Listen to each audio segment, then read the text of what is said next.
Je commence par me présenter. Je m'appelle Ashley Byrne. Je suis la coordinatrice du réseau intersectoriel francophone pour les objectifs de développement durable. C'est un réseau qui vise à rejoindre toutes sortes d'organisations. Euh, on est basé principalement au Québec pour le moment, mais on vise être une organisation de plus en plus pan-canadien et aussi internationale pour rejoindre la communauté francophone un peu partout au monde. Nous sommes un réseau qui est basé à l'Institut en environnement, développement et société à l'Université Laval. Et aujourd'hui, je vous présente les objectifs de développement durable, une introduction. Comme j'ai dit, c'est une présentation qui ne devrait pas prendre tout le temps qu'on a prévu aujourd'hui, l'heure et demie. C'est peut-être une présentation qui va prendre plus comme 45 minutes, une heure, et à la fin, on peut rester pour discuter entre nous si jamais ça vous intéresse. Donc, pour les objectifs du webinaire, on va commencer par une présentation très brève des origines de l'Agenda 2030. On va regarder ensemble c'est quoi concrètement les objectifs de développement durable. On vise mieux comprendre la nature et les caractéristiques des ODD. On va regarder des outils existants pour identifier, prioriser et mesurer les ODD et leurs cibles. Et on va regarder aussi l'avenir des ODD. Donc, qu'est-ce qu'on peut attendre comme prochaine phase pour les objectifs après l'année 2030. Donc, par rapport aux origines des ODD, l'agenda 2030, c'est un agenda qui a été mis en place en 2015, mais ça fait partie d'une longue histoire on peut imaginer, ça a commencé au début de l'ONU. Donc, dans les années 1940, l'ONU a été établie. C'est sûr qu'il y avait des contextes géopolitiques pas très stables. On était à la fin de la Deuxième Guerre mondiale. C'est donc l'ONU en général est concernée depuis le départ de tout ce qui est paix, protection des droits, etc. Et c'est dans les années 1950 où on a vu l'introduction de l'aspect ou de l'intérêt pour des enjeux liés à l'environnement. Donc en 1951, il y avait la publication du premier rapport sur l'état de l'environnement par l'Union internationale pour la conservation de la nature. En 1972, un autre rapport, cette fois-ci, c'était un rapport d'un groupe de chercheurs, un groupe d'experts qui travaillent en sciences systémiques. Ils ont livré un rapport aux Nations unies sur l'environnement humain à Stockholm qui introduisait le concept d'éco-développement. Donc, l'idée qu'il y a des limites au développement, qu'il y a des ressources naturelles qui peuvent être épuisées, puis qu'est-ce qui peut arriver qu'on en épuise les ressources naturelles, mais il y a des impacts néfastes sur l'environnement. Donc, avec une approche très holistique, un regard très holistique sur le développement, on a commencé à évoquer l'idée d'un développement qui peut être plus durable ou prendre en compte les impacts négatifs sur l'environnement et sur d'autres plans aussi, le plan social également. En 1987, il y avait la publication du rapport Brundtland où on trouve pour la première fois une définition du développement durable par l'ONU. Puis on va aller en plus de détails tantôt par rapport à ce rapport. En 1992, le Sommet de la Terre à Rio a adopté l'Agenda 21 pour promouvoir le développement durable à tous les niveaux. En 2000, il y a l'adoption des objectifs du millénaire pour le développement durable par l'ONU. Puis les OMD, c'est les prédécesseurs des ODD. Puis on va regarder les OMD dans un instant pour voir pourquoi euh, les OMD n'étaient pas atteints, quelles sont les critiques par rapport à ces objectifs-là qui ont mené à la création du cadre de l'Agenda 2030 qui est un petit peu plus détaillé, plus ambitieux aussi. En 2012, à la conférence de Rio +20, les États membres de l'ONU ont décidé de créer un ensemble d'objectifs de développement durable. Donc, c'est là où l'idée a vraiment commencé. Puis 3 ans plus tard, l'agenda 2030 a été adopté à l'ONU, à l'Assemblée générale. Donc, comme j'ai dit, on va regarder brièvement les objectifs du millénaire pour le développement. Donc, c'est des prédécesseurs des ODD. Il y en avait 8 objectifs dans le cadre de cet agenda-là. Puis, l'objectif, c'était vraiment, ou l'objectif global de ces 8 objectifs-là, c'était de permettre un meilleur état de vie, une meilleure capacité pour surtout les nations en développement. Mais à la fin de l'année 2015, donc les OMD étaient en place entre 2000 et 2015, une durée de 15 ans, comme les objectifs de développement durable. On verra ça dans un instant. Malheureusement, à la fin de ces 15 ans-là, les objectifs étaient loin d'être atteints, malgré le fait qu'il y avait beaucoup de progrès pour certains objectifs et dans certains pays en particulier. Mais il y a quand même des critiques qui sont sorties à la fin de cette période-là. Donc, les OMD avaient une portée limitée. Il y avait un manque d'attention à l'environnement, malgré le fait qu'il y a l'objectif 7 pour préserver l'environnement. Euh, il y avait très peu d'objectifs en lien avec les changements climatiques ou les inégalités économiques aussi. Une manque d'universalité. Les objectifs ciblaient principalement les pays en développement et négligeaient ou ne ciblaient pas nécessairement la responsabilité qui est partagée par toutes les nations et la nécessité des pays développés à participer. Puis, l'égalité des sexes n'était pas assez structurée, n'était pas assez abordée, euh, adressait pas les problèmes plus larges de discrimination et d'autonomisation des femmes, malgré le fait qu'il y avait l'objectif 3 ici pour promouvoir l'égalité des sexes et l'autonomisation. Dans certains contextes, c'est pas suffisant pour faire une vraie différence au niveau de l'autonomie des femmes. Le suivi des données et les données eux-mêmes étaient inadéquats. Donc, les indicateurs et les mécanismes pour mesurer le progrès de ces objectifs étaient insuffisants. Donc, ça menait à une certaine suivi inégal, une évaluation inégale entre les pays. Certains étaient très bons dans le suivi des données, de la mise en place des indicateurs, et d'autres avaient de la misère avec cette suivi-là. Ensuite, les défis de financement. De nombreux pays en développement ont eu mal à mobiliser les fonds nécessaires et il y avait une contribution inadéquate des pays développés, un peu comme on mentionné tantôt avec le manque d'universalité.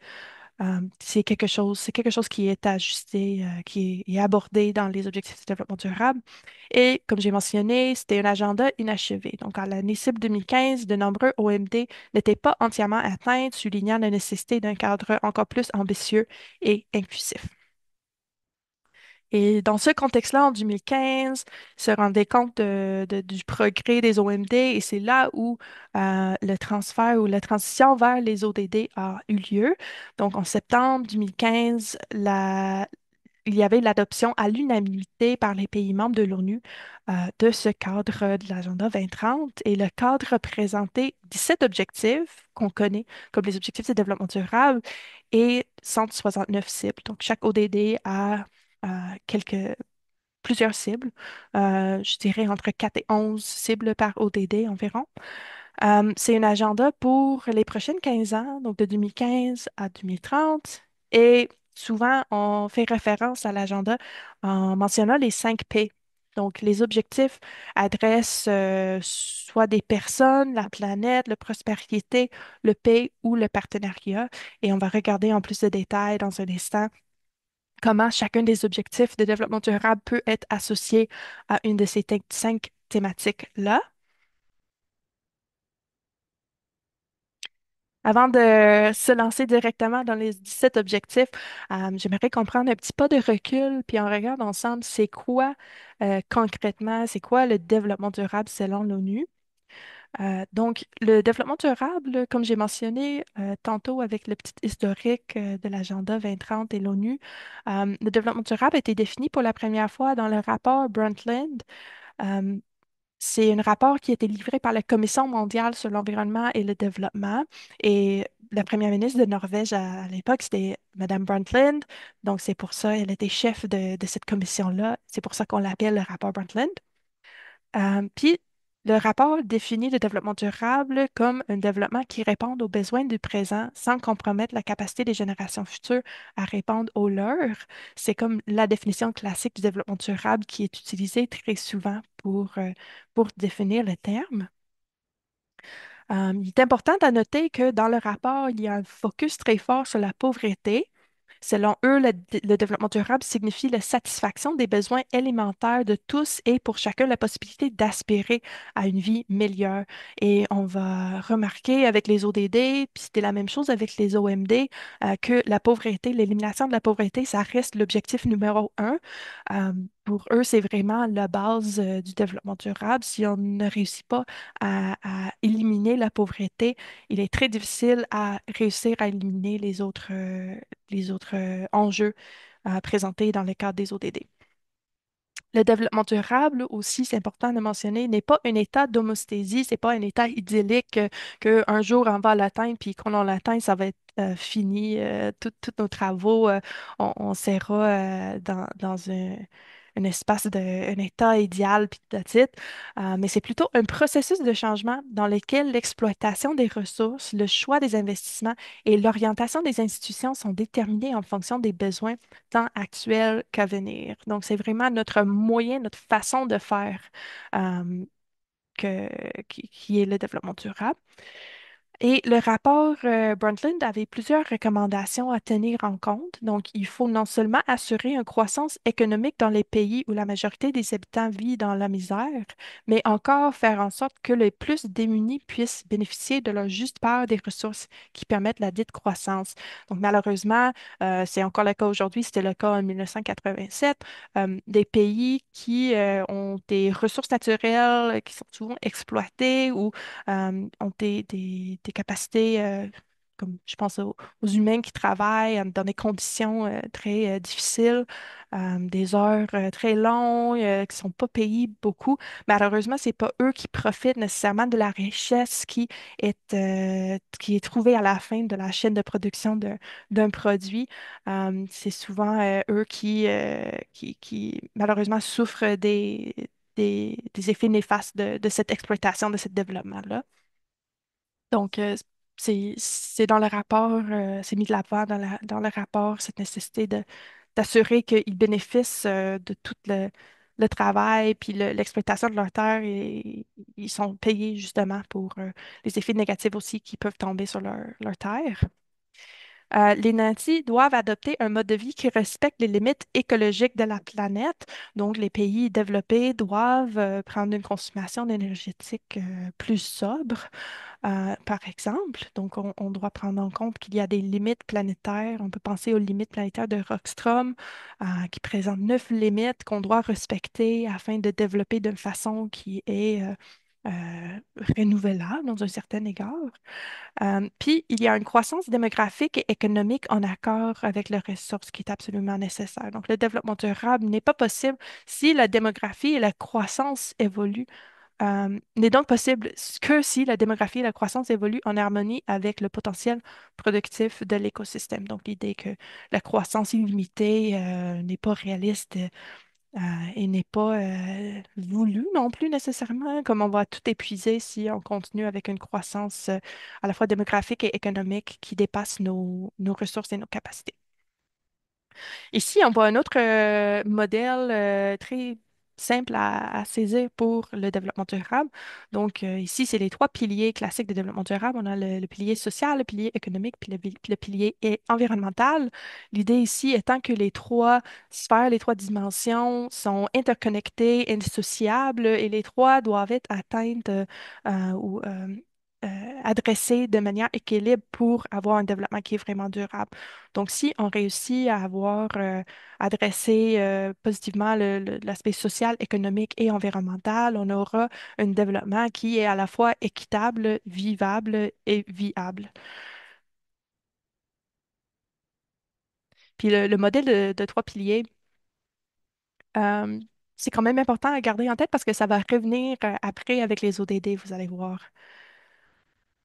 Donc, on se lance maintenant dans les objectifs de développement durable. Comme on a dit tantôt, c'est 17 objectifs avec 169 cibles. Je vais rapidement passer à travers les ODD. Donc, on a l'ODD sur la pauvreté, pas de pauvreté, faim zéro, bonne santé et bien-être, éducation de qualité, égalité entre les sexes, eau propre et assainissement, énergie propre et d'un coût abordable, travail décent et croissance économique, industrie, innovation et infrastructure, inégalité réduite, ville et communauté durables, consommation et production responsable, mesures relatives à la lutte contre les changements climatiques, vie aquatique, vie terrestre, paix, justice et institutions efficaces et partenariat pour la réalisation des objectifs. Puis c'est quand même beaucoup, là. Moi, je travaille beaucoup avec les ODD, donc je suis assez habituée à les voir tous ensemble. Mais j'imagine pour quelqu'un, c'est peut-être pas votre cas aujourd'hui, mais pour quelqu'un qui arrive pour la première fois pour voir, avoir ces objectifs-là, c'est peut-être beaucoup d'informations d'un coup. Donc, il y a différentes façons qu'on peut regarder les objectifs pour les rendre un petit peu plus digestes, peut-être. Donc, à gauche, on voit une façon de les regrouper. C'est les 5 P. Donc, comme j'ai mentionné, l'agenda 2030 est souvent, utilise souvent les thématiques de personnes, prospérité, planète, paix et partenariat pour définir un peu en général les thématiques qui sont adressées par l'agenda. Et on voit ici comment les objectifs suivent en fait ces thématiques-là. Donc, oui, ils sont regroupés, mais on peut même dire qu'ils sont divisés parce qu'ils sont en ordre croissante. Donc, on a 1 à 6, ça représente les ODD qui touchent aux personnes. Donc, c'est des ODD qui permettraient d'adresser les besoins fondamentaux des êtres humains, de manger, d'être en santé, d'avoir un certain niveau d'éducation, d'avoir accès à l'eau propre, de ne pas vivre en pauvreté. Ensuite, la prospérité, c'est tout ce qui est en lien avec le développement économique, donc la consommation de l'énergie, le travail et économie en croissance, industrie, innovation et infrastructure, bâtir des villes et des communautés qui sont durables et avoir une consommation et production qui sont responsables. Ensuite, il y a 13, 14 et 15, ce sont des ODD qui touchent plus à la planète, la biosphère. ODD 13 qui pour les changements climatiques, 14 et 15 pour la vie aquatique et terrestre. Le P, ODD 16, paix, justice et institutions efficaces. Et finalement, partenariat, ODD 17, partenariat pour la réalisation des objectifs. Donc ça, c'est une façon de les voir. Une autre façon, c'est ici où on revient un peu à nos 3 piliers du développement durable. Donc, au lieu d'avoir environnement social et économique, on trouve ici un modèle qui est proposé par Stockholm Resilience Center. En anglais, on l'appelle le Wedding Cake Model, en français, le gâteau de mariage, où on trouve encore une fois ces 3 dimensions-là. Au lieu de environnement, ça s'appelle biosphère dans ce cas-ci, mais on a l'environnement, la société et l'économie. Puis leur façon d'avoir regroupé les ODD est quand même intéressant parce que ça démontre le fait que si on n'a pas de planète, si on ne prend pas soin de notre environnement, on ne peut pas avoir une société, on ne peut pas bâtir une économie. Donc, c'est pour cette raison que la biosphère, dans ce cas-ci, forme vraiment le fond du gâteau. Et malheureusement, les icônes sont un peu difficiles à voir dans ce cas-ci, mais on voit que effectivement, le biosphère, tout ce qui est lié à l'ODD 13, 14, 15, ils incluent aussi dans ce cas-ci l'ODD 6 sur l'eau propre et l'assainissement. Ensuite, la société, tout ce qui est plus les ODD qui touchaient dans le modèle des 5 P des personnes, un petit peu de ODD liés à la prospérité dans le cas des 5 P. Puis économie qui est ODD 8, 9 sur la croissance et le travail décent, l'industrie et l'innovation. ODD 10 sur les inégalités réduites, puis ODD 12 sur la consommation et production responsable. Puis l'ODD 17 dans leur modèle, c'est comme une sorte de ligne transversale. C'est une fil conducteur qui connecte les 3 sphères ensemble parce que, selon eux, les 17 ODD sont absolument nécessaires pour atteindre chacun des objectifs. Donc, il n'y a pas de catégorie unique ou dimension unique où on peut associer cet objectif-là. C'est vraiment nécessaire pour atteindre tous les objectifs. Puis je passe à un dernier modèle qui est la démarche intégrée de développement durable de l'Institut EDS. C'est une autre façon de voir les ODD. Je trouve que c'est quand même intéressant parce que surtout la partie à l'extérieur qui est le beigne, une espèce de beigne, il y a le plancher social puis le plafond environnemental. Et l'idée derrière c'est la théorie de beigne, c'est que Le plancher social, c'est le niveau de développement minimal nécessaire pour avoir une certaine qualité de vie. Donc, on ne peut pas juste arrêter de développer pour protéger l'environnement. Euh, ça ne nous permettrait pas de vivre de façon viable, etc. Donc, dans ce cas-ci, on accepte puis on respecte qu'il y a un plancher social qui doit être atteint pour assurer que tout le monde vit une vie de certaine qualité. Puis, on imagine que le plancher social, c'est que tout le monde est sorti de la pauvreté, que tout le monde a accès aux soins de santé, par exemple, qu'il a accès à une éducation. Euh, Puis, en même temps, il faut garder en tête qu'il y a un plafond environnemental. Donc, en l'envers, il y a un minimum de développement nécessaire, mais il y a aussi un maximum de développement possible ou désirable. Puis, ce qui nous empêche de continuer à développer à l'infini, c'est le plafond environnemental, qu'il y a certains seuils planétaires, puis on trouve les 9 limites planétaires de Rockstrom autour, à l'anneau, à l'extérieur, euh, qu'on ne peut pas dépasser. Donc, on ne peut pas exploiter à l'infini la Terre pour continuer à avoir une croissance illimitée. Donc, idéalement, notre développement en tant que société, en tant que monde, se trouverait entre ces deux seuils-là, entre le plancher social et le plafond environnemental. Malheureusement, actuellement, on a dépassé un peu les deux. Donc, on a des personnes qui vivent dans des situations très difficiles de pauvreté, qui vivent peut-être dans des situations d'instabilité politique, etc. Puis, en même temps, on développe au-dessus de nos capacités planétaires. Donc, l'idéal, c'est de ramener notre développement entre ces deux seuils-là. Donc, si on revient à l'agenda 2030, euh, j'ai mentionné qu'il y a en 169 cibles en total qui soutiennent les objectifs de développement durable. Et ici, on voit juste un exemple en lien avec l'objectif 10, réduire les inégalités dans les pays et d'un pays à l'autre. On voit dans la colonne à gauche les cibles associées à cet objectif. On voit 4 cibles ici à l'écran, mais il y en a d'autres. En fait, il y a 10 objectifs en total, 10 cibles, pardon, en total liées à l'objectif 10. Puis à droite, on voit les indicateurs associés à ces cibles. Donc, si on prend les premiers comme exemple, cible 10.1, c'est d'ici 2030, assurer progressivement et durablement une croissance des revenus de 40 de la population les plus pauvres à un rythme plus rapide que le revenu moyen national. Et l'indicateur associé à ce cible, c'est le taux de croissance des dépenses des ménages ou du revenu par habitant pour les 40 de la population les plus pauvres et pour l'ensemble de la population. Donc, chaque cible a au moins un indicateur. Il y a certaines qui ont jusqu'à 4, 5 indicateurs. Et les indicateurs permettent de faire un suivi des cibles et les cibles permettent de définir euh, l'objectif en soi. Donc, dans ce cas-ci, c'est l'ODD 10. Si on regarde un petit peu plus loin dans les cibles de cet objectif-là, on commence à passer des cibles qui sont nommées avec des chiffres à des cibles qui ont des petites lettres. Donc, au lieu d'être 10.8, on a 10.A, 10.B, 10.C.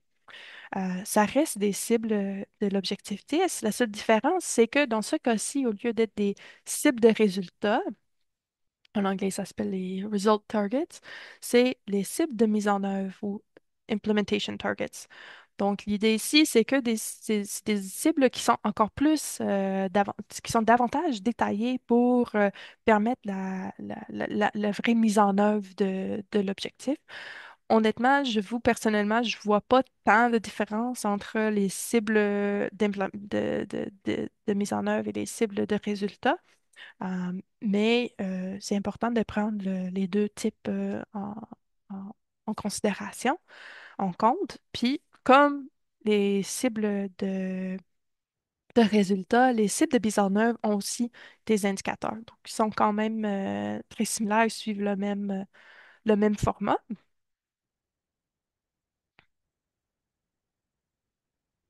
Je vois le petit message. Pouvez-vous nous donner le nom complet? Oui, je m'appelle Ashley Byrne. Euh, vous pouvez me trouver sur LinkedIn si vous souhaitez qu'on se connecte.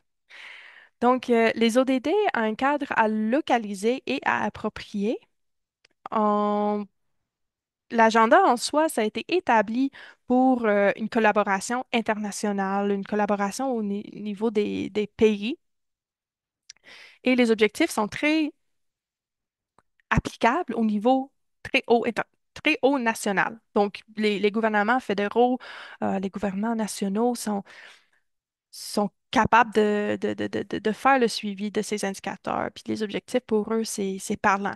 Cependant, les objectifs doivent être ramenés vers le niveau, l'échelle locale et aussi dans d'autres sortes d'organisations, pas juste au gouvernement national, principalement parce que même si les objectifs sont établis pour une nation ou un pays, sont pas atteignables juste par les actions du gouvernement national. On peut prendre l'exemple de l'éducation, l'ODD 4, fournir une éducation de qualité.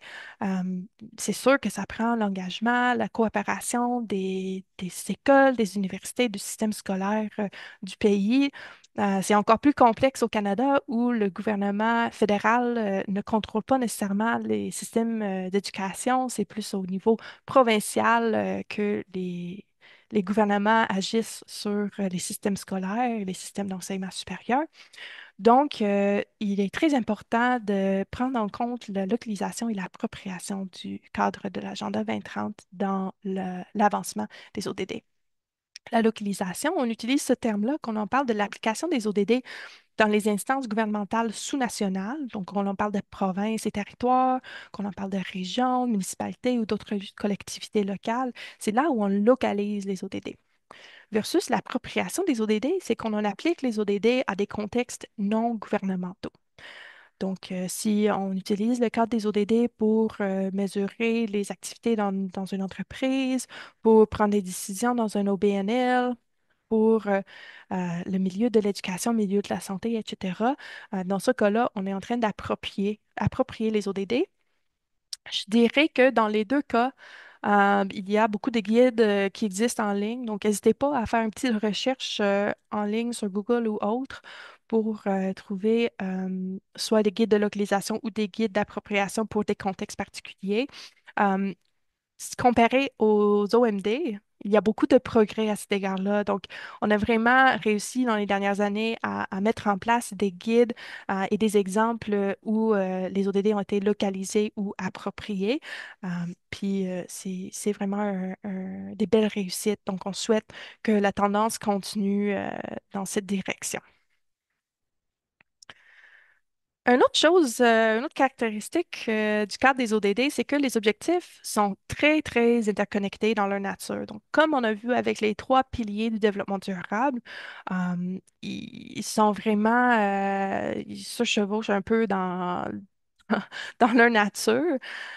Ils sont indissociables, c'est notre façon de le dire. Donc, on ne peut pas euh, qu'on en fait l'évaluation ou si on souhaite dans notre organisation faire un exercice de priorisation des objectifs de développement durable ou si on souhaite mesurer comment on contribue en tant qu'organisation aux objectifs de développement durable, on ne peut pas simplement dire, ah, mais nous, on aimerait mettre notre focus sur ces trois, quatre-là, puis oublier les autres, parce qu'il y a des interconnexions quand même intéressantes, parfois des interconnexions positives, parfois un peu négative entre les ODD. Alors, il est important de prendre un regard holistique sur le cadre et au moins prendre en considération tous les objectifs. Même si pour mon organisation, par exemple, une ODD ou deux sont pas prioritaires, on ne pense pas qu'on a beaucoup d'impact sur ces objectifs-là, il est quand même important de faire l'exercice. Donc, comment les piliers du DD, comme les piliers du DD, comme j'ai dit tantôt, les ODD sont interconnectés dans leur nature. Parfois, c'est facile à voir au niveau des objectifs comment ils peuvent être liés. Donc, si on prend quelques exemples, je ne sais pas, pauvreté et faim. Si on est pauvre, on aura de la misère à se nourrir. C'est deux objectifs qui sont évidemment interreliés, mais parfois, ils sont moins faciles à voir, comme l'interconnexion est un peu plus difficile à voir, sauf que si on va jusqu'au niveau des cibles et des indicateurs. Et dans certains cas, les indicateurs sont les mêmes pour les cibles associées aux objectifs différents. Je peux prendre l'exemple ici. On voit que l'indicateur 1.5.4, donc un indicateur qui va avec l'ODD 1, l'indicateur 11.B.2, dans ce cas-ci, c'est l'ODD 11, puis 13.1.3, ODD 13. Pour résumer, le ODD 1, c'est pauvreté, ODD 11, c'est développement des communautés durables, communautés et villes durables, puis ODD 13, c'est le changement climatique. Mais ces trois objectifs-là ont des cibles qui utilisent le même indicateur, qui est la proportion d'administrations locales ayant adopté et mis en place des stratégies locales de réduction des risques de catastrophes, conformément aux stratégies suivies à l'échelle nationale. Puis ça, c'est juste un exemple. Il y a au moins 10, je dirais, indicateurs qui sont répétés dans des objectifs différents.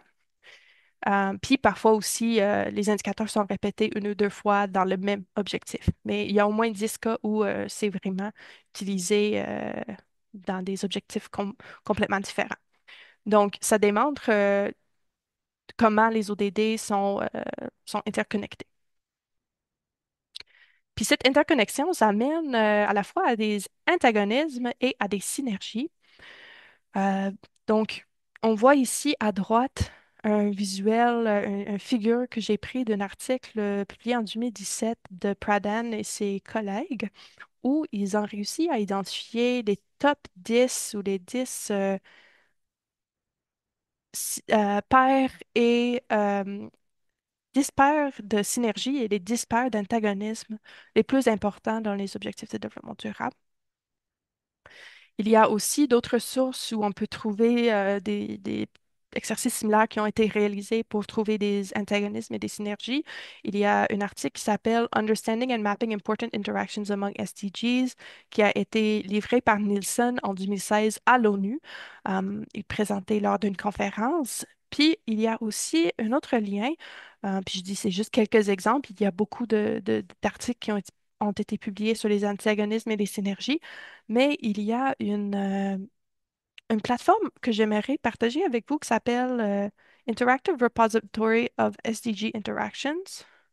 Je vais juste essayer de l'ouvrir. Oh, ça marche pas. Un instant, je vais chercher ça en ligne. Désolée, je pensais que c'était cliquable.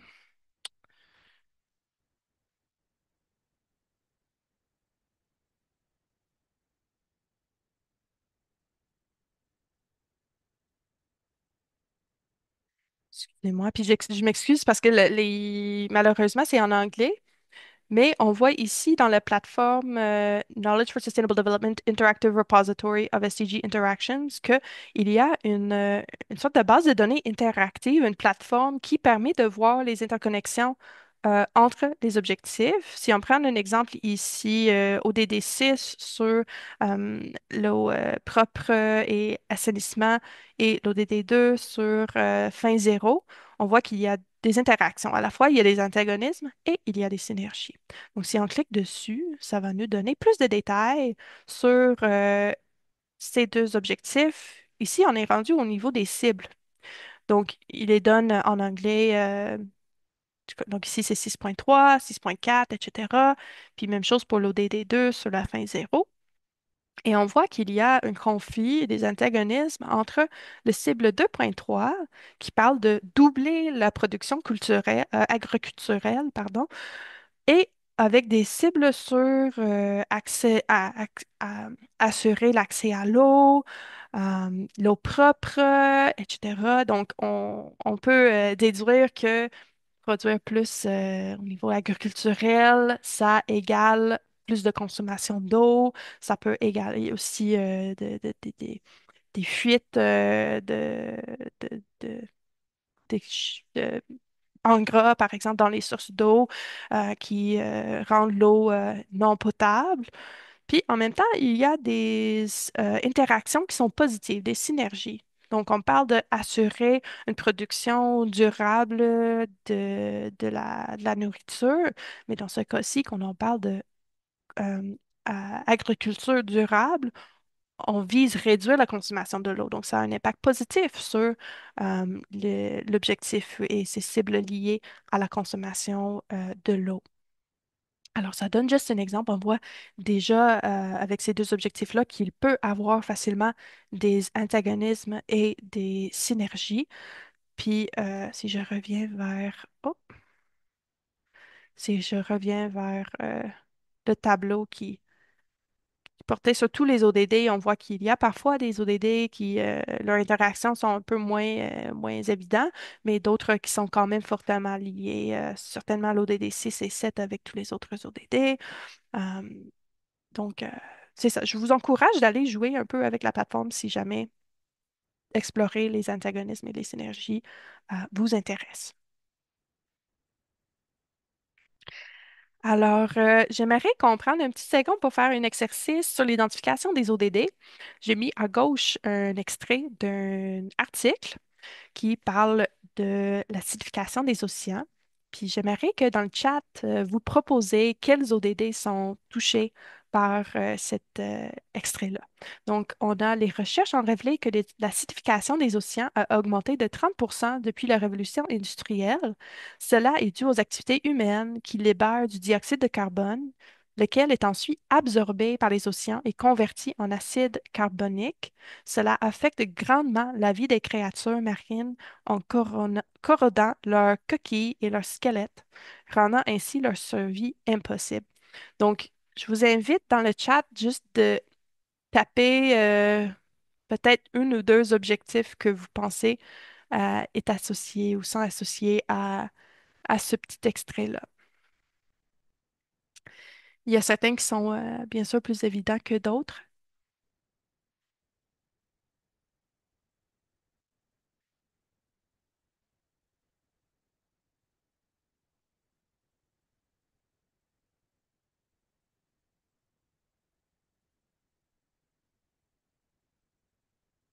OK, ça rentre. Je vois ODD 3, santé, bien-être, ODD 6, eau propre et assainissement, ODD 13, mesures relatives à la lutte contre les changements climatiques, ODD 14, bien sûr, vie aquatique, ODD 6, ODD 14, oui, effectivement. Donc, très, très bien fait. Donc, effectivement, ODD 14, vie aquatique, ODD 6, eau propre et assainissement sont des objectifs liés clairement à cet enjeu-là.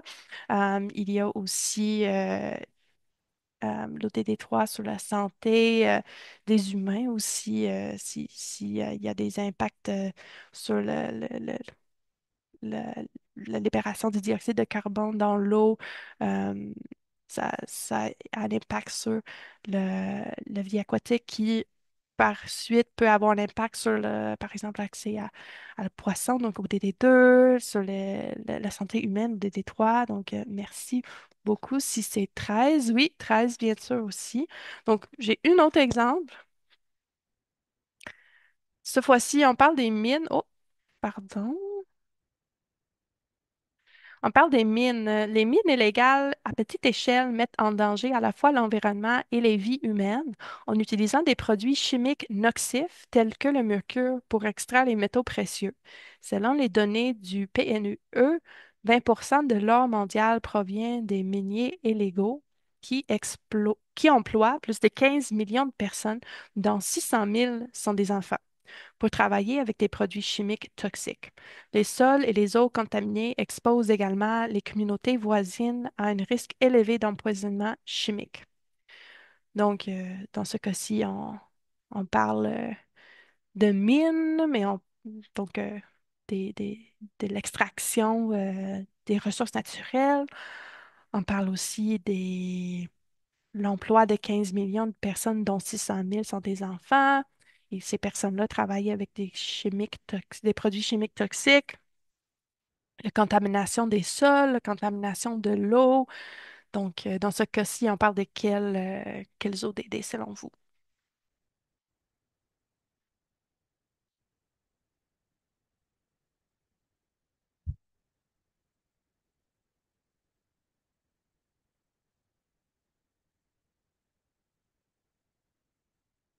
Oui, donc 3, 6, 14, 15, 8, 9, 12, 6, 14. On parle de plusieurs ODD dans ce cas-ci. Effectivement, donc santé, ODD3, oui, c'est dangereux pour ces personnes de travailler dans les mines avec des produits chimiques. ODD6, l'eau propre, oui, si les eaux sont contaminées. ODD8, travail décent et croissance économique. Est-ce que c'est un travail décent pour ces personnes-là s'ils travaillent avec des produits chimiques toxiques? C'est surtout pas un travail décent pour les enfants. Les enfants ne devraient pas travailler, surtout pas dans le contexte des mines avec des produits chimiques toxiques. Mais en général, les enfants devraient avoir des droits et être protégés contre le travail.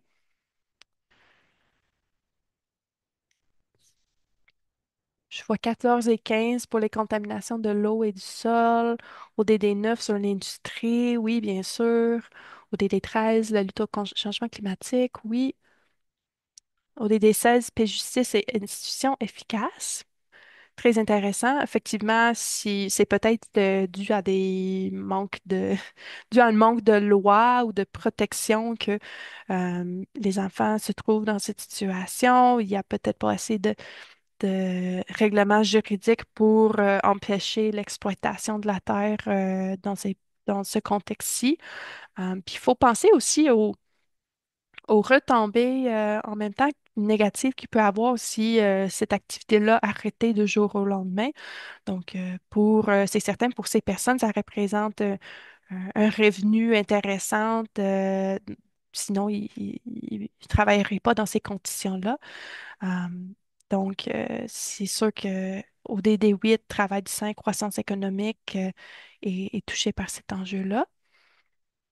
Bon, donc je vois que vous êtes très bon en identification des ODD. C'est parfait. Génial. Donc, je passe maintenant à l'état d'avancement des ODD. Je commence par mentionner quelques rapports qui existent, qui sont publiés chaque année pour parler de l'état d'avancement. Il y a un rapport, le premier qu'on voit à gauche, qui vient des Nations Unies. C'est le UNDP, si je ne me trompe pas, qui publie ce rapport chaque année. Puis c'est sur le progrès au niveau mondial par rapport aux objectifs de développement durable. Il y a aussi un rapport qui est publié chaque année par Sustainable Development Solutions Network. Malheureusement, c'est disponible seulement en anglais, ce rapport-là, mais c'est assez visuel. Puis vous allez voir un exemple tantôt que c'est facile à interpréter. Mais eux, ils ont une plateforme en ligne, une sorte de tableau de bord et en plus, ils publient un rapport en format PDF sur l'état d'avancement des ODD au niveau international, mais aussi il y a des profils par pays qui peuvent vous intéresser. Vous pouvez aller voir pour votre pays, vous êtes rendu où par rapport à chacun des ODD. Et il y a aussi, je donne un exemple ici du rapport de Canada. À chaque année, il publie un rapport annuel sur le programme 2030 qu'on a ici au Canada, qui est plein de témoignages, mais aussi de statistiques. Donc, Statistique Canada a un carrefour de données. On voit ça à droite quand je parle de tableau de bord. Puis je vais vous montrer ça en un petit peu plus de détails dans un instant. Mais euh, n'hésitez pas à aller chercher si vous venez pas ou si vous n'êtes pas basé au Canada, de chercher en ligne par rapport à votre pays. Peut-être votre pays publie aussi des rapports annuels sur le progrès des objectifs de développement durable. Euh, donc, ça, c'est des rapports. Il y a d'autres rapports qui sortent, mais ça, c'est comme trois rapports assez faciles à trouver, faciles à suivre aussi. C'est vraiment des rapports rédigés pour rejoindre le grand public. Donc, même si tu n'as pas un background en sciences nature, ou je ne sais pas, pour interpréter des statistiques, des graphiques, c'est quand même facile à apprendre puis de se mettre à jour. Puis, il y a aussi au lieu des rapports, il y a aussi des tableaux de bord.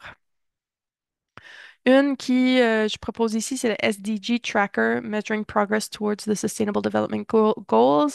C'est un tableau de bord qui est géré par Our World in Data. Est-ce que celui-là est cliquable? Non. Euh, je vais vous transmettre tous, après la présentation, une copie de la présentation PowerPoint, puis je vais m'assurer, avant que je vous le transmets, que chacun des rapports qu'on voit ici, puis les liens sont cliquables. Comme ça, vous pouvez facilement accéder aux ressources, après la présentation. Mais l'autre tableau de bord, comme j'ai mentionné brièvement, Statistique Canada a un tableau de bord, pour le Canada où on fait le suivi des objectifs de développement durable. Ça s'appelle le carrefour de données pour le cadre mondial, euh, des indicateurs liés aux objectifs de développement durable. Puis je vais juste l'ouvrir rapidement pour vous présenter à quoi ça ressemble.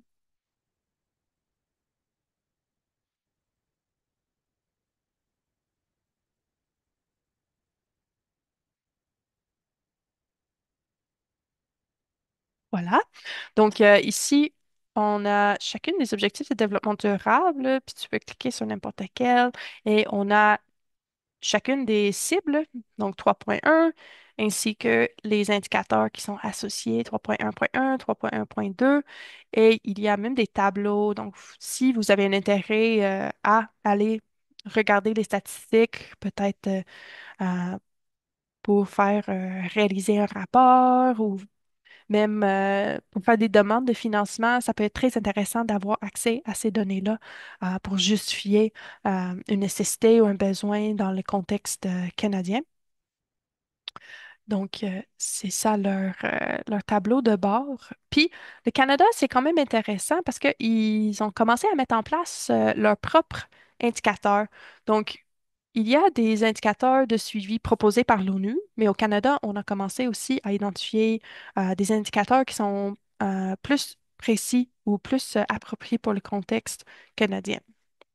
Si ça vous intéresse d'apprendre davantage, on a, réalisé ou on a invité Statistique Canada à venir cet automne, euh, pour présenter sur la base de données, comment c'était conçu, comment, ils font le suivi, etc.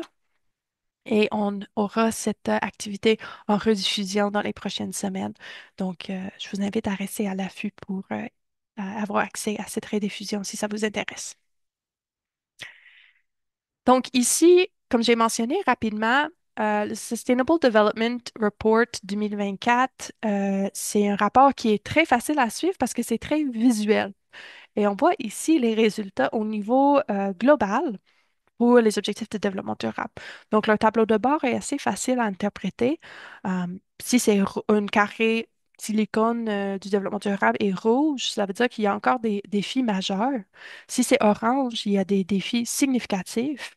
Si c'est un carré jaune, il y a des défis qui restent, mais il y a du progrès. Puis, si c'est un carré vert, l'objectif est atteint. En même temps, il y a des petites flèches, puis les flèches nous permettent à voir on va dans quelle direction. Est-ce qu'on avance, est-ce qu'on recule, c'est quoi l'état de- c'est quoi la trajectoire, voilà, de cet objectif-là. Donc, la flèche rouge, cela veut dire qu'on prend un pas de recul, comme on va dans le sens opposé de la direction dans laquelle on devrait aller pour atteindre cet objectif-là. Si c'est orange, cela veut dire qu'il n'y a pas de progrès. Le progrès qu'on a mis en place, ça stagne, ça continue pas nécessairement dans le bon sens. Euh, Jaune, cela veut dire que ça s'améliore un petit peu. On est en voie de peut-être améliorer, de passer d'une orange vers, une carré jaune, par exemple. Puis le flèche vert, cela veut dire qu'on est en route, en voie pour l'atteinte de cet objectif-là. Donc, on peut voir ici au niveau mondial, malheureusement, ça donne pas, une bonne impression, là. Il reste encore pour chacun des ODD soit des défis significatifs ou soit des défis majeurs. Il y a certaines ODD, pour lesquelles il n'y a aucun pays qui est en voie pour l'atteindre, d'ici 2030. Puis, au niveau mondial, on n'est pas en voie d'atteindre aucun des ODD d'ici, l'année 2030. Donc, ça donne beaucoup ça inspire des réflexions. Euh, Est-ce qu'on va atteindre les objectifs d'ici 2030, ça donne pas beaucoup d'espoir. Cependant, il faut pas être trop découragé. Il y a déjà des réflexions en place pour qu'est-ce qu'on peut faire. Est-ce qu'on prolonge les objectifs de développement durable pour donner plus de temps? Il faut garder en tête aussi que depuis 2015, il y a beaucoup qui a changé dans le monde. Il y a beaucoup plus d'instabilité politique. Il y avait des crises. Il y avait la crise de la COVID. Donc, il y a beaucoup de situations qui ont malheureusement forcé les pays à prendre des décisions qui ont mené, dans certains cas, vers un recul par rapport à certains objectifs de développement durable. C'est ce qui s'est passé au Canada. Au Canada, on était en voie d'atteindre certains objectifs, mais quand la COVID est arrivée, les priorités ont été mises ailleurs. Ça a eu des impacts au niveau économique, ça a eu des impacts au niveau, comme on a d'autres crises aussi, crise de l'habitation au Canada. Donc, on est en train de prendre des petits reculs dans certains cas. Le seul, si je ne me trompe pas, le seul objectif au Canada qu'on est en voie d'atteindre, donc pour laquelle on a le petit flèche vert, c'est l'ODD numéro 1 sur aucune propriété.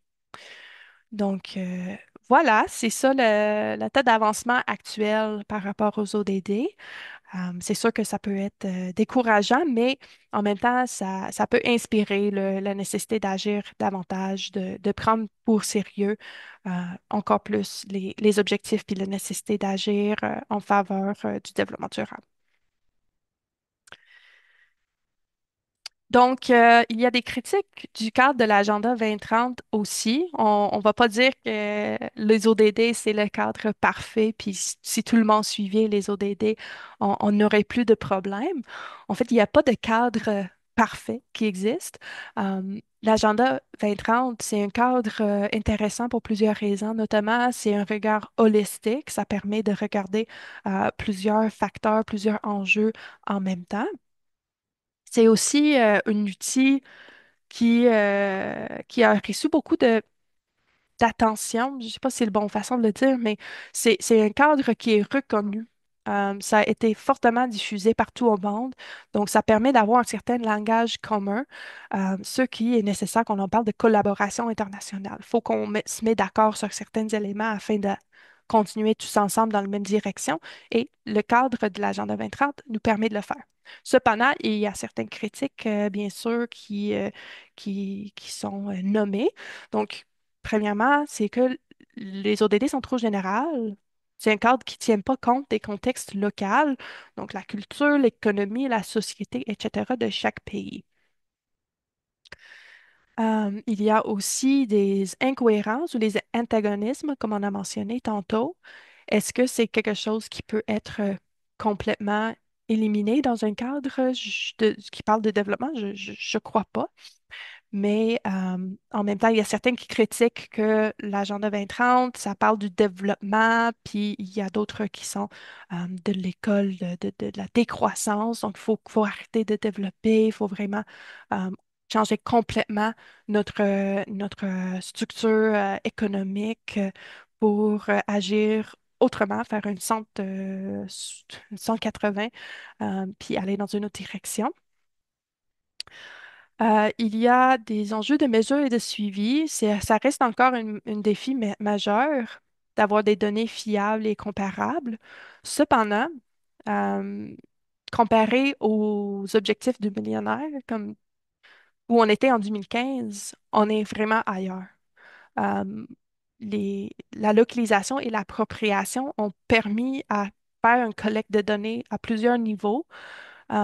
Donc, on a plus de données qu'on avait en 2015, mais il y a quand même beaucoup d'objectifs pour lesquels on n'a pas de mesures, même comme dans le contexte canadien où on pense qu'on est quand même bien connecté, puis on a des façons, on a de la recherche, on peut se faire le suivi de tout. On a quand même certains ODD pour lesquels on n'a pas suffisamment de données. Je vais juste reculer rapidement vers le tableau de bord qu'on voit ici. Quand vous avez accès au lien, si vous allez dans le tableau de bord, vous allez voir que euh, leur présentation de résultats ou de données est très intéressante parce qu'ils présentent les données sur une sorte de carte mondiale.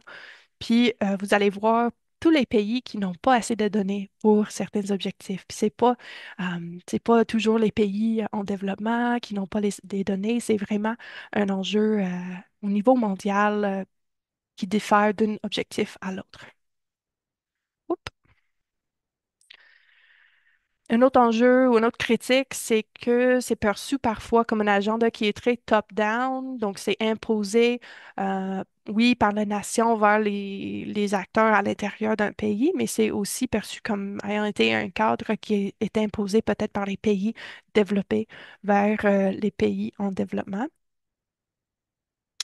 Il y a aussi des enjeux de manque de financement. C'est un enjeu majeur.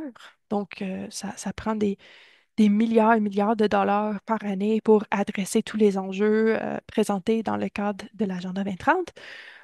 Puis, c'est pas un enjeu qui est négligé nécessairement. Il y aura en juin euh, en Espagne cette année une conférence pour justement adresser cet enjeu-là, puis regarder à qu'est-ce qu'on peut faire en tant que modèle pour financer les objectifs de développement durable d'une façon plus efficace. Et finalement, une autre critique, c'est il y a vraiment besoin des perspectives décolonisantes et féministes qui doivent être prises en compte dans le cadre pour mieux répondre aux besoins et aux réalités des populations marginalisées. Et on verra pour la prochaine itération des ODD, peut-être c'est quelque chose qui va être pris en compte davantage et mis l'avant dans le cadre. Donc, pour la mise en œuvre des ODD, je vous propose ici quelques sources pour des outils. Il y a le UNSDP qui propose une boîte à outils pour l'accélération des ODD. Ils ont rassemblé plus que 100 outils pour concrétiser l'engagement vers les ODD pour toutes sortes d'organisations.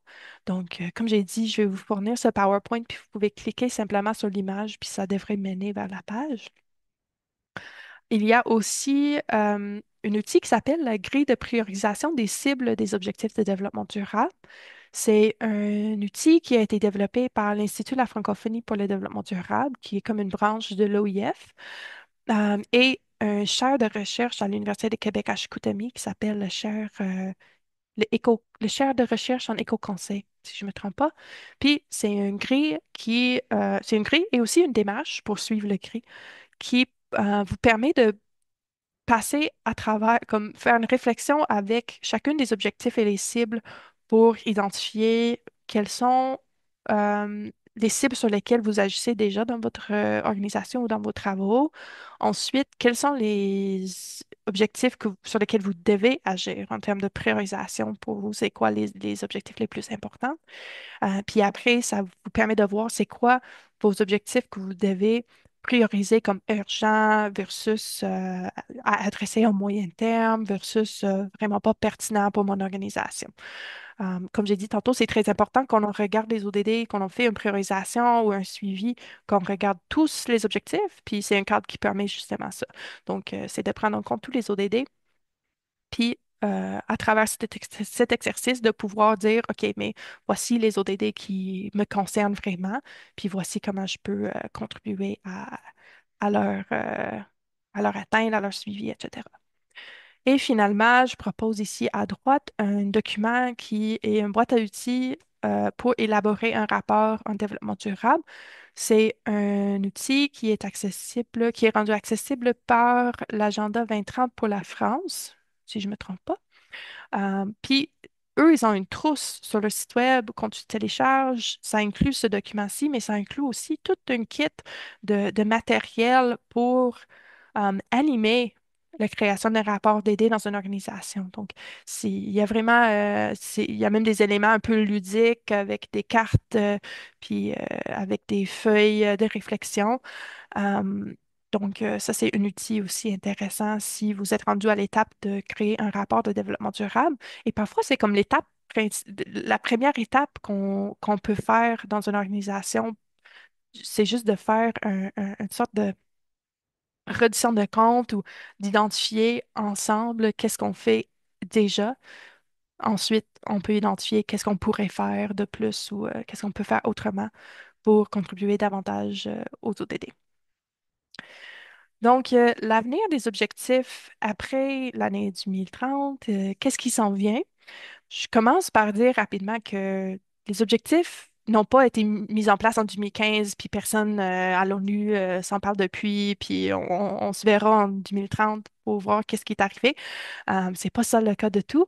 Donc, il y a une rencontre chaque année, le Forum politique de haut niveau, en juillet, où il y a 5 ODD qui sont adressés par un groupe à la fois des experts, des chercheurs, mais aussi les politiciens de haut niveau de chaque pays.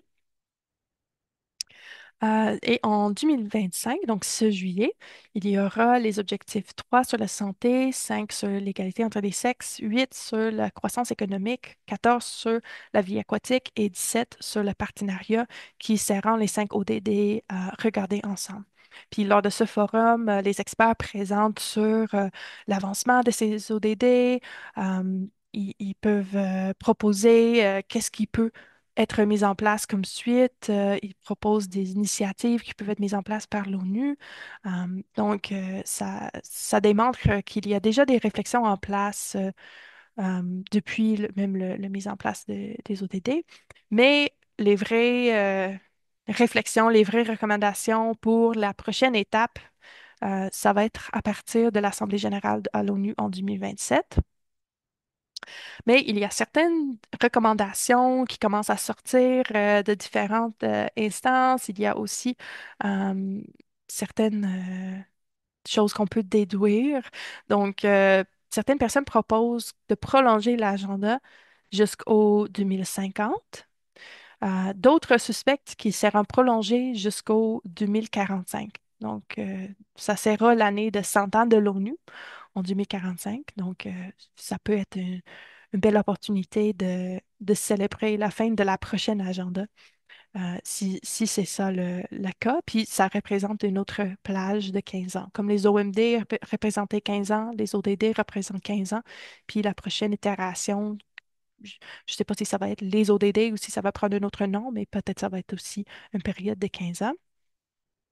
Personnellement, j'espère qu'ils gardent les mêmes objectifs. Peut-être qu'ils vont ajouter d'autres, mais je trouve que, comme j'ai dit tantôt, il y a tellement d'argent, tellement de temps qui a été dépensé sur la diffusion de ces objectifs-là, la sensibilisation, que ça serait vraiment dommage si dans quelques années, ils ont arrêté complètement d'utiliser ce cadre-là. Je trouve qu'il y a quand même un beau travail de sensibilisation puis d'appropriation qui a été fait. Donc, ça m'étonnerait s'ils décident de enlever complètement les ODD puis mettre quelque chose de très différent en place. Je pense que ça va rester quand même similaire. On peut prévoir qu'il y aura l'introduction de peut-être des jalons et moments d'ajustement.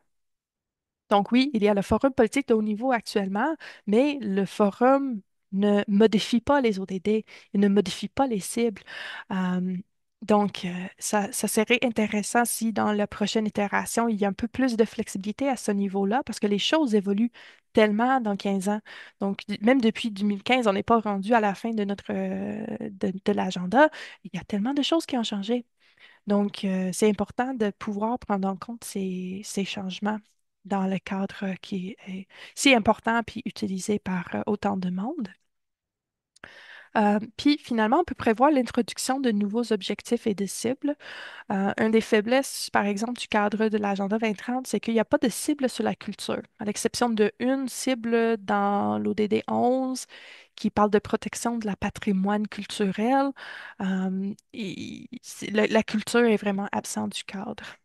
Un autre enjeu émergent qu'on peut imaginer, c'est des enjeux liés, par exemple, à l'IA. L'IA est quelque chose qui, depuis 2015, est complètement rendu ailleurs. On ne trouve pas actuellement des mentions de la sobriété numérique ou de protection, mise en place des lois pour protéger les gens de l'IA. Donc, c'est peut-être un élément qui va être présent dans la prochaine itération. Alors, pour rester à l'affût de l'avancement des ODD, j'ai quelques organisations à recommander. Il y a l'Institut international du développement durable, IISD en anglais, qui est une organisation basée au Canada, mais qui agit quand même au niveau international. Il publie des rapports super intéressants sur des enjeux liés au développement durable et aux objectifs de développement durable. Donc, je vous recommande d'aller voir leur site web. Ils font aussi des webinaires. Donc, une organisation très utile à suivre.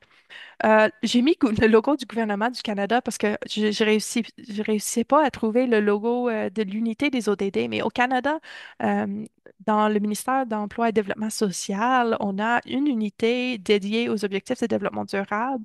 En français, c'est l'unité des ODD, en anglais, SDG Unit. Puis eux, ils mettent en place une infolettre, il y a des webinaires, il y a le rapport annuel qui est publié par le gouvernement. C'est eux qui font la collecte de l'information. C'est eux qui préparent et organisent la délégation du Canada pour aller au Forum politique de haut niveau quand le Canada participe. Donc, je vous encourage de aller sur le site web du gouvernement du Canada, trouver l'unité des ODD, puis vous inscrire à leur infolette pour rester à l'affût. Il y a aussi Sustainable Development Solutions Network. C'est eux qui publient le rapport annuel avec les flèches et les couleurs que j'ai montré tantôt. Ils produisent tellement, c'est une ressource très riche. Ils publient souvent en français, mais parfois leurs ressources sont disponibles qu'en anglais, malheureusement. Mais ils ont quand même un bureau basé à Paris, donc ils ont quand même des employés qui sont francophones si jamais vous aimeriez rentrer en contact avec leur équipe pour avoir accès à de l'information. Il y a aussi SDSN Canada, qui est comme une branche de SDSN basée ici au Canada. C'est à l'Université de Calgary. SDSN, c'est un réseau international. Donc, potentiellement, vous avez un SDSN dans votre pays si vous n'êtes pas au Canada. Donc, n'hésitez pas à faire une petite recherche, voir si vous avez un réseau dans votre pays. SDSN Canada, c'est basé à l'université. C'est une instance qui vise rejoindre surtout les universités, mais ils font quand même des activités très intéressantes pour toutes sortes d'organisations. Au Canada, ils organisent chaque année une activité qui s'appelle Together Ensemble. Puis c'est une organisation qui rassemble pas juste les universités, mais les acteurs de toutes sortes de secteurs pour pouvoir euh, réfléchir ensemble, apprendre ensemble, mailler autour des objectifs de développement durable. Et finalement, je recommande l'IFDD, l'Institut de la francophonie pour le développement durable, qui est une branche de l'OIF. Ils produisaient l'outil dont je parlais tantôt, le grille de priorisation des cibles des ODD, mais ils ont également des formations en ligne gratuites. Ils produisent des rapports. Donc, c'est une autre belle ressource pour la communauté francophone en lien avec le développement durable. Donc, c'est plus ou moins la fin de ma présentation. J'ai quelques points de réflexion et recommandations à laisser, à vous laisser pour la fin de la présentation.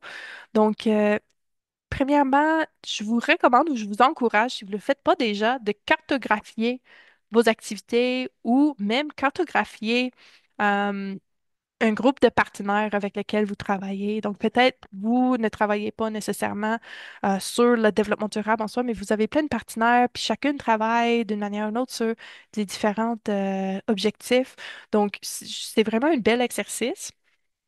Ça permet aussi d'inciter des discussions sur des lacunes. Donc, est-ce qu'il y a des angles morts? Est-ce qu'il y a une raison pour laquelle on n'adresse pas à travers nos activités un tel objectif? Ou est-ce qu'il y a une raison pour laquelle dans notre communauté, dans notre petit écosystème de chercheurs, par exemple, si tu fais partie d'un groupe de chercheurs, est-ce qu'il y a une raison pour laquelle on n'a pas adressé encore une telle ou telle ODD, qu'on ça semble avoir un lien quand même intéressant avec notre sujet de recherche? C'est un bel exercice, puis ça n'a pas besoin d'être très, très compliqué. Oui, il y a des outils comme le grille de priorisation des cibles, mais ça peut être si simple que de prendre la liste des 17 ODD, puis mettre s'il y a une contribution majeure ou mineure ou rien par rapport à vos activités, ou de dire oui ou non si vous contribuez selon vos objectifs. Mais si vous voulez faire un exercice exhaustif, aller jusqu'au niveau des cibles, voir par rapport aux indicateurs, si vous faites déjà du suivi par rapport à, ou des mesures par rapport à ces indicateurs-là, c'est aussi un projet intéressant, mais c'est sûr que ça prendrait plus de temps. Donc, vous pouvez toujours commencer par le plus simple. Je vous encourage aussi de contribuer à la reddition de comptes des instances nationales ou des organismes qui suivent le développement des ODD ou possible. Donc, si vous êtes, par exemple, une municipalité, vous faites des exercices pour faire le suivi des ODD, même si ça reste juste à l'interne, ça peut être très intéressant pour, dans dans le cas du Canada, l'unité des ODD, d'avoir cette information-là, puis de voir, OK, voici ça donne vraiment un survol de qu'est-ce qui se passe au niveau municipal dans le contexte de votre contexte. Ça peut être selon votre province ou région, par exemple. Puis finalement, je vous encourage de participer au possible aux réflexions sur les prochaines itérations, la prochaine itération des ODD. Donc, si vous voyez qu'il y a des opportunités pour participer à une consultation, si vous remarquez qu'il y a des opportunités pour écrire des petits mémoires pour un œuvrage collectif qui va servir pour informer la prise de décision par rapport aux ODD, je vous encourage fortement de participer.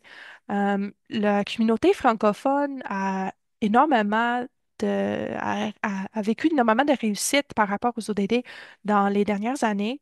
Puis il y a beaucoup de leçons qui peuvent être tirées de la perspective francophone. Donc, si vous voyez des opportunités, n'hésitez pas à partager vos expériences, vos témoignages, puis peut-être même faire des recommandations si vous en avez. Dans le cas du réseau DD, on pense probablement préparer une sorte de rapport composé de plusieurs témoignages mémoires pour informer les discussions qui auront lieu en 2027. Donc, si participer à une telle activité vous intéresse, n'hésitez pas à m'écrire. On est vraiment en début de réflexion par rapport à cette implication-là, mais on pense fortement le faire parce qu'on trouve que c'est important que la communauté francophone a une voix dans ces négociations puis ces réflexions. Et je arrête là avec un petit message. Je souhaite vous encourager de devenir membre du réseau DD si jamais les activités sur les objectifs de développement durable ou le développement durable en général vous intéressent. On offre entre 2 et 3 activités par mois pour les membres. Ce mois, c'est exceptionnel parce que c'est le mois des ODD, donc on a 4 activités. Mais normalement, c'est 2 à 3 activités par mois. On est un réseau de personnes passionnées par le développement durable.